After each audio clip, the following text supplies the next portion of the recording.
அண்ணாமலையாருக்கு அரோகரா, உண்ணாமலை அம்மனுக்கு அரோகரா, அருட்பெருஞ்சோதி ஆண்டவருக்கு அரோகரா. எல்லாம் வல்ல இறையருள் துணை இருக்கவே தான் இத்தனை பேருக்கு உணவளிக்க முடிகிறது. இத்தனை பேரும் உணவு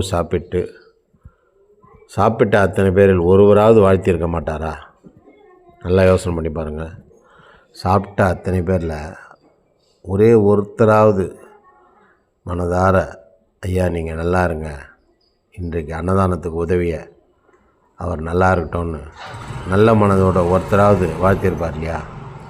அந்த வாழ்த்து போதையா உலகத்தில் மிகப்பெரிய திருப்தி எது தருமாயா?